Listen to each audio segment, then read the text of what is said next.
Hello guys, welcome. Collective reading tayo ngayon. Tingnan natin kung anong energy ng person mo. Be open-minded po ha, hindi po halos lahat makaresonate. Kaya piliin niya na lamang.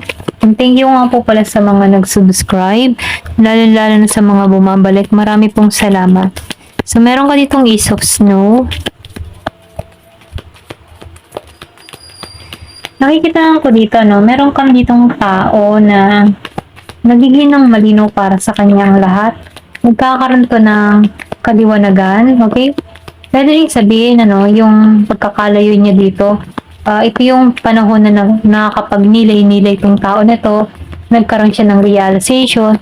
Nafe-feel ko dito na may nag-isolate, okay? May lumayo. Kumbaga, ang style ng tao nito, once na nag-healing siya, ay pumupunta siya sa mga nature, okay? Kumbaga, dun niya pinakakawalan yung mga negative na isipan niya, nagre-recharge kung sa madaling salita, Meron kang tao dito na mahilig sa nature. Ayan. Or pwede rin sabihin, meron dito kang person na nasa malamig na bansa, yung tipo na may snow. Ayan. Kung kayo ay nasa LDR, or pwede sabihin na malayo sa bawat isa, nafe-feel ko dito na magkaiba kayo ng landas dito. Kung makikita mo may araw at buwan. So, nakikita ko dito malakas yung merong nasa ibang bansa, nasa Pinas ka, nasa ibang bansa siya, or nasa ibang bansa ka, nasa Pinas siya. Ganon. Kumbaga, miles away yung pag-ita nyo. Talagang malayong malayo sa bawat isa. Pero ganun pa man, nakikita ko dito na hindi pa kayo nag-uusap ng tao nito, lack of communication, wala pang pakikipag-usap, pakipagkasundo, okay? Pwede rin sabihin, meron ka ditong tao na nanahimik, or pwede rin sabihin na hindi ka kinibo, okay? Or pwede rin energy mo to, hindi mo to kinibo, nanahimik ka, kahit nagme-message tong tao na to, hindi mo to kinikibo, okay? Pero ganun pa man, nafe-feel ko dito na andun pa rin yung emotion, andun pa rin, hindi nawawala yung nararamdaman ng bawat isa. Kaya lang, meron ditong hindi nag-iibuan, hindi nag-iimikan, pwede rin sabihin na may tampuhan, mga ganun ba? Na kung saan nag-freeze, na-stuck, okay? Kumbaga, meron ditong tao na nagpaparamdam ng kalamigan sa person niya. Kumbaga, nagiging siyang cold, lalo-lalo na sa kanyang pananalita or sa kanyang emotion, nagiging siyang cold. Hindi siya malambing, okay? Kumbaga, malamig pa sa yelo. Ganyan. So, nakikita ko rin dito, bagamat malayo kayo sa bawat isa, nafe-feel ko dito na meron ditong dadaloy, okay? Dadaloy muli yung pagmamahalan. Pwedeng mag-cross muli ang landas niyo dito, okay? Pwede rin sabihin, itong tao neto na hindi ka pa rin pinapakawalan ng tao neto. Kumbaga, hinahayaan ka niya muna. Pwede rin ikaw yung galit dito. So, itong tao mo, binigyan ka muna ng space, okay? Kasi, hindi mo siya iniibo. Or pwede rin sabihin, ikaw yung umalis dito, hindi ka iniibo ng tao mo, okay? So, nafe-feel ko dito na ikaw yung happiness ng tao nito, kaya lang, nakikita ko dito yung panlalamig, okay? Ikaw yung happiness niya at ikaw din yung kalamigan niya, ganun. Kumbaga, ikaw yung dapat nagiging siyang masaya, pero ikaw din yung nagbibigay ng pait na nararamdaman niya. Ganun, okay? Ito lang nakikita ko. Pero ganun pa man, dahil wala kayong pag-uusap dito, kumbaga lack of communication, merong space sa bawat isa, malayo sa bawat isa. Pero itong tao nito umaasa na isang araw magkukonek muli kayo dito, okay? Kumbaga gusto ng tao nito na maging smooth yung connection. Okay, sa panahon ngayon nasa freeze pa kayo. Kung baga freeze pa yung inyong connection, wala pang usap, naninigas pa, okay? Pero ganoon pa man darating ang araw na magiging smooth din ito. Ito lang nakifeel ko. Give me the message. Sabihin natin smooth yung pag-uusap, kung ngayon nagiging matigas yung pinakikita mo dito, hindi ka na ibo-ibo, ganyan, hindi ka kumikilos para rito, darating yung time na magko-connect muli kayo dito. Kung madalas mo makita yung 222, 444, 1111, okay? Meron ditong Four of Snow. So, nakikita ko din dito, no, matatanggap mo din dito yung katotohanan or pwede rin sabihin na itong tao mo na nagkakaroon na ng kaliwanagan dito, nandito siya sa spiritual journey niya na kumbaga nagninilay-nilay, hinahanap ng tao nito yung mga kasagutan, kumbaga nahanap siya ng kaliwanagan sa connection na ito, yung connection nyo, okay? So, nafe-feel ko din dito, no, na hanggang ngayon, tinatanggap pa rin ito yung mga pangyayari. Okay, tanggap niya, hindi siya nagiging bitter para rito. Pero ganun pa man, ano, nakikitaan ko rin dito na meron dito naging toxic sa connection. Pero nafe-feel ko dito na andun siya sa moment na inaalisan niya kasi humahanap siya dito ng kasagutan sa mga katanungan niya, kung aari pa ba ang connection or kung magiging maayos pa ba, okay? Kumbaga andun siya sa moment na nag-cleansing siya, okay? Or nag-healing siya. Kumbaga gusto niyang mag-heal, humahanap siya dito ng malinaw na yung mga tipo nagninilay-nilay, binabalanse niya yung mga nangyari or naganap sa inyong dalawa, humahanap to ng kasagutan, okay? Kumbaga dito siya sa moment ng stage na nagmamatured na siya. Ayan. So, nakikita ko rin dito, no, na gusto ng tao nito maging balance yung connection nyo, maging maayos yung connection nyo. Kumbaga, gusto nitong maging maayos ang lahat, okay? Pero nafe-feel ko dito, no, meron ditong disaster na nangyari, okay? May kaguluhan na nangyari dito sa nakaraan. Kung makikita mo, no, meron ditong kidlat, storm. So, meron ditong biglaang pangyayari sa inyo. Pwedeng biglaang kang nagulat dito or biglaang meron kang nasaksihan dito na kumbaga pinag-init, nagkaroon ng lamat sa'yo dito kasi nakifeel ko cactus, di ba, matinik. So, nafe-feel ko dito na meron ditong ikinabigla mo na nasaktan ka sa nasaksihan mo, sa nalaman mo, okay? So, nafe-feel ko dito meron ditong biglaan mensahe or biglaan kang ginulo dito or meron ditong biglang nanira sa connection nyo, okay? Na kung sana no, mapayapa yung connection nyo, pero dahil meron ditong biglaan, may storm, unexpected na nangyari, naging naging pain or naging sakit sa'yo, okay? Ito lang yung nafe-feel ko. So, ngayon, kaya ka nagiging cold dito dahil sa mga nasaksihan mo, wala ka ng tiwala sa taong ito. Kumbaga, nararamdaman mo dito sa tao nito ay galit or inis, pero ganun pa man, ano, nakikita ko dito na pareho pa rin kayo ng nararamdaman. Pwede rin sabihin ilang taon na kayong walang usap ng tao nito. Meron 4 years, 3 years, kaya 2 years. Pero ganun pa man, nafe-feel ko dito na mirroring each other. Pareho pa rin kayo ng nararamdaman. Andun pa rin yung emotion. Once na naiisip mo tong tao na ito, andun pa rin andun pa rin yung love. Kaya lang, ikaw na rin yung wawaksi sa kaisipan mo para rito na tama na, okay? Kumbaga, ikaw na rin mismo yung nagse-self-sabotage para sa sarili mo na tama ng tigilan na to, okay? O kumbaga, tama na, kailangan ng tigilan ito. Ganun yung energy mo. Kumbaga, no, pareho kayo ng nararamdaman dito. Andun pa rin yung init, okay? Andun pa rin yung emotion. Pero ganun pa man, nafe-feel ko dito, no? May nangyari sa inyo in the first quarter ng buwan. Okay? First quarter of the month. Ito lang nafe-feel ko. Pwedeng month of January, February, March, April, December, okay? Ito lang nakikita ko. Basta't meron nangyari in the first quarter. So, nafe-feel ko dito na may justice na mangyayari or magaganap. Pwede rin sabihin ng justice dito ay para maliwanagan tong tao nito kasi nagkaroon dito ng trap. Kumbaga, ikaw din yung nagturo dito para maayos yung sarili niya dito, okay? Or mahanap niya yung kamalian niya para rito. Ito lang yung nafe-feel ko. Pwedeng sa'yo siya nagbabago, okay? Give me the message, ano pa yung mensahe.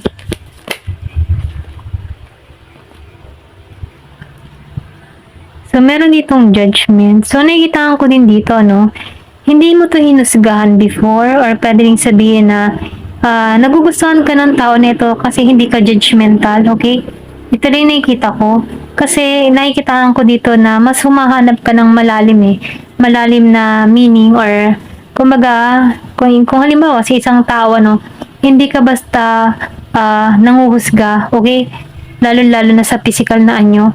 mas hinahanap mo yung lalim ng isang tao bago siya husgahan para rito. Ganun. Kumbaga, kahit marami siyang kahusga-husga, mas humahanap ka ng kalaliman para sa tao na to. Okay? Kumbaga, ganun yung energy mo, no? Kahit marami kang, kunyari, meron kang nababalik, kunyari, for example, ano, itong, halimbawa, yung babaeng ito, marami siyang naging karanasan sa buhay or marami siyang naging boyfriend, ganyan-ganyan or marami siyang naging anak sa iba't ibang lalaki. For example pero imbis na husgahan mo tong tao nito, humahanap ka ng lalim para dito kung bakit niya nagagawa ito. Kumbaga, inuunawa mo ito. Ganun yung energy mo. Hindi ka nag-uhusga sa isang tao ayon sa kanyang ginagawa dito. Kundi, humahanap ka dito ng basehan kung bakit niya nagagawa iyon. Maybe may dahilan siya kung bakit niya nagawa iyon. Mga ganun ba? Ito lang nafe-feel ko. Kumbaga, hindi ka nanguhusga ayon sa pinakikita niya, ganyan-ganyan. Ayun. Kasi mas nakikitaan ko dito yung lalim bago ka manghusga sa isang tao. So, 2 of snow. So, nakikitaan ko rin dito, no?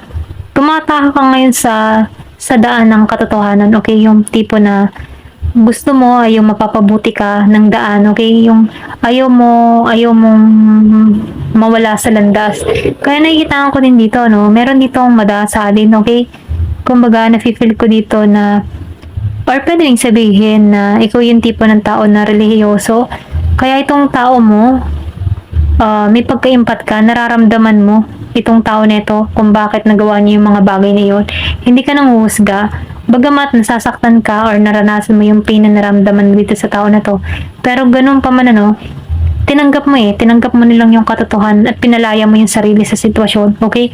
So ngayon nakikita ko dito sa 2 of snow, humahanap ka ng landas na kung saan yung merong totoo na hindi ka yung bang merong maayos na napatutunguhan ka, okay? Yung hindi ka maliligaw ng landas. Pwedeng ikaw din yung nagtulak sa tao nito para maayos siya dito, okay? Or para malaman niya yung kamalian niya dito. Or pwede sabihin, itong tao na to, tingin ka nito na mapapabuti siya once na nakasama ka nito. Ganun, okay? Ito rin nakita ko, kumbaga, feel ng tao nito na nasa tamang path siya kapag kasama ka niya to. Kapag kasama ka niya. Okay?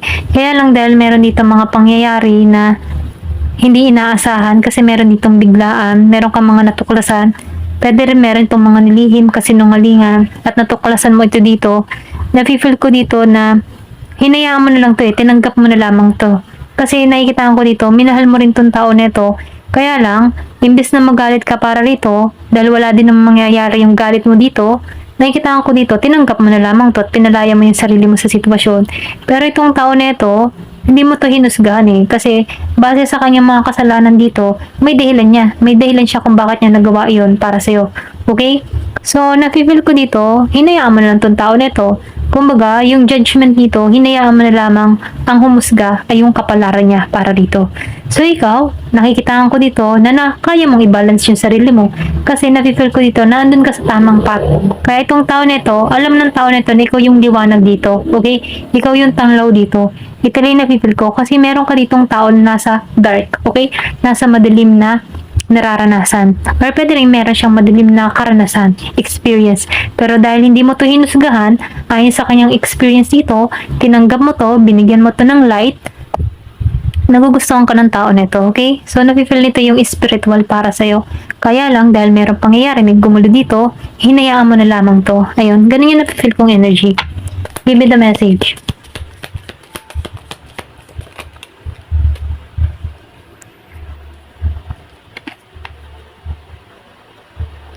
So, nakikita ko dito, mas hinahanap mo kasi dito yung kapayapaan mo. Okay? Kaya nakikita ko dito na hindi mo lang to hinusgahan, hinayaan mo lang siya. Kasi mas importante sa iyo yung kapayapaan mo. Okay? Kasi once na ikinulong mo yung sarili mo sa mga masakit na nangyari or mga nasaksihan mo, ikaw din yung magsasacrifice, ikaw din yung mabibigatan sa pakiramdam mo. Kaya nafe-feel ko dito, pinakawalan mo na lang to. So ngayon itong connection na to ay naka-freeze. Okay? Matigas pa sa bato. Kumbaga wala pang usap, wala pang ayos, okay? Pero kung matutunaw to, magbubloom Kumbaga, kung matutunaw tong ice, kita mo, nagbubulaklak, okay? Kaya lang, dahil tong connection na to ay naka-freeze, wala pang usap, wala pang pangyayari, darating yung araw na mag-iis mo to. Kasi itong tao mo dito, nakikitaan ko dito na nagkakaroon na to ng kaliwanagan. Pwede rin sabihin, ikaw yung nagturo sa tao nito para maliwanagan siya sa sitwasyon na nararanasan niya. Kasi ikaw yung light dito sa madilim niyang buhay. So, nakikita ko rin dito, no? So, maraming against sa inyo, okay? Pero ganun pa man, nafe-feel ko dito yung mahirap na connection, okay? Maraming gumugulo, maraming against, pwedeng family, okay? Merong ayaw sa inyong dalawa, ayaw sa connection nyo. Pero kahit ganun, kahit ayaw sa connection nyo, nafe-feel ko dito na magpupumiglas to, okay? Kahit maraming ayaw dito sa connection na to, magpupumiglas to para sa'yo, okay? So, itong tao nito, nafe-feel ko dito na nasa healing process siya, okay? Nililinaw niya muna yung kaisipan niya dito, pinapakawalan niya muna dito yung kanyang mga masasakit na karanan or madilim na karanasan, Kumbaga, nandito siya sa moment na nagninilay-nilay siya. Andun siya sa stage na nagmamatured na siya. Kasi nalalaman niya na yung mga pagkakamali niya, okay? So, nafe-feel ko din dito, andito siya sa moment na nando siya sa moment ng kapayapaan niya, harmony. Humahanap siya ng harmony para sa kanya. Okay? Ito lang nafe-feel ko. So, tingnan pa natin dito,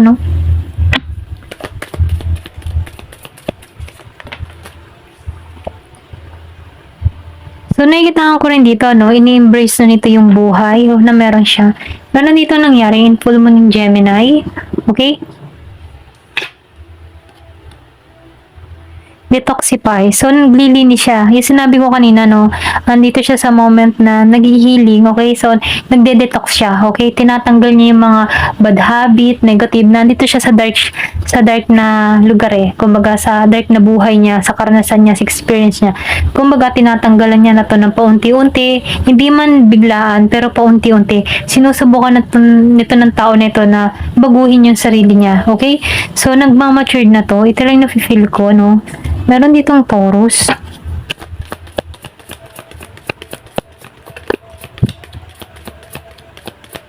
So, piliin nyo na lamang kasi energy yung binabasa natin. Kahit hindi natin makita yung zodiac sign mo, energy yung binabasa natin. Kung feeling mo, para sa'yo to, okay? Give me the message.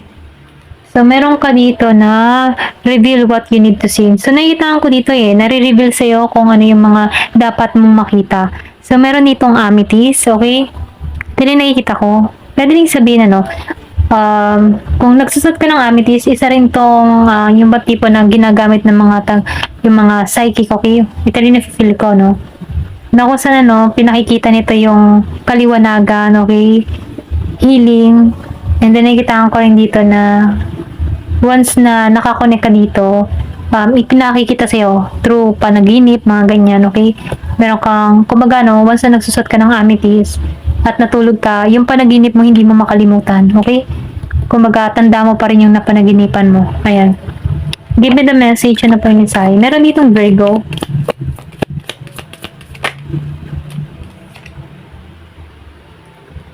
So, sinasabihan ka dito, keep your heart open.